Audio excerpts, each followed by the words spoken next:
वो हाथ उठा के और सबके ताली होगा के चाहिए।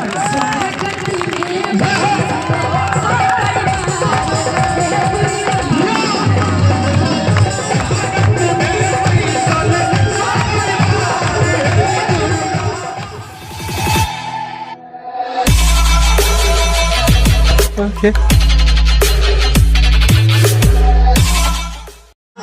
नमस्ते प्रणाम अहाँ सब गोटा के। तो केहन छी अहाँ सब? आशा करी छी अहाँ सब गोटा बढ़िया आबे। तो दोस्त अहाँ सब देख रहा छी मंदिर पर झूला है की बोलिए।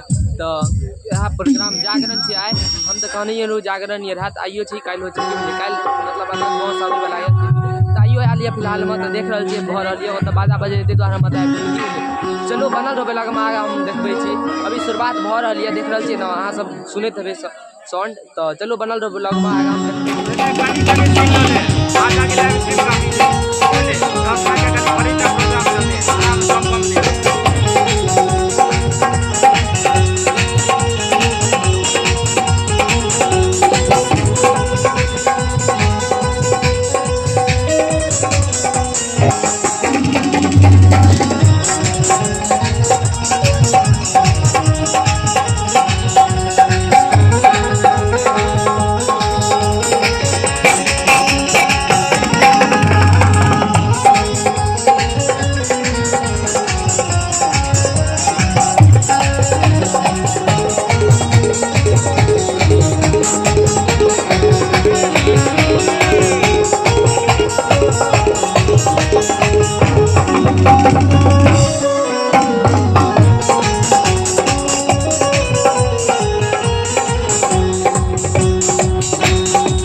ताली बजा के सब बैठे सुन ले मसाबा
भगवान शायद राम भगवान जेकर मंदिर के श्री राम जानकी मंदिर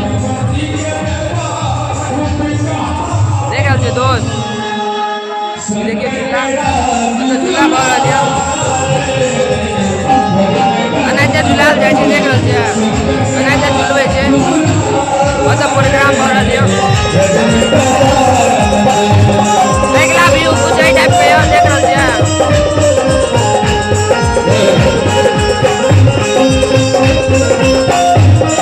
आवाज अब एक ने भैया बता दे दोस्त हम आवाज आ रही ना देख रहे थे आवाज आयो आवाज आ रही आवाज नहीं बेटा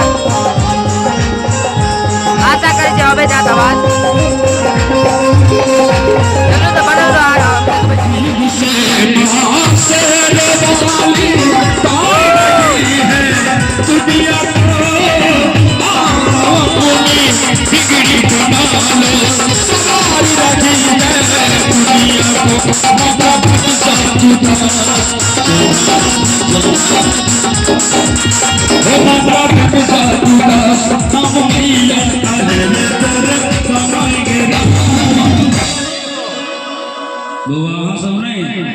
एक बार हाथ उठाओगे तो बुआ एक बार हाथ उठाओ और ताली के संग हिलाना चाहिए।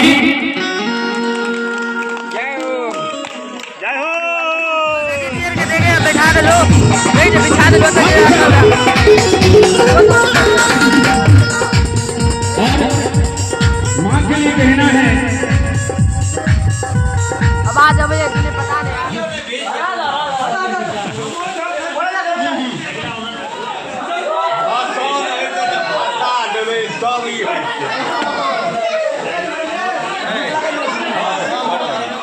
वर्षा हुआ लगल सब अंदर भए गेल प्रोग्राम सब चौपट कऽ देलक देखै छियै वर्षा बड़ी जोर भए गेल टेंट होते होते रह गेलै मशीन वाला ना झपा गेलियै देखै छियै ट्रैक्टर ई और सब वर्षा गेल रे में कते मतलब लमसम आधा घंटा भेल बारिश ओहे में कते पानी लग गेल देख रहल छियै न अच्छा खासा पानी भेल जितने देर भेल न अच्छा खासा पानी भेल फिलहाल में 11 बजे गेल अब सब आदमी जाइ छै घर पर ब्लॉग अच्छा लगा तो लाइक सब्सक्राइब कर दियो और चमू मनी से दियो बाय बाय।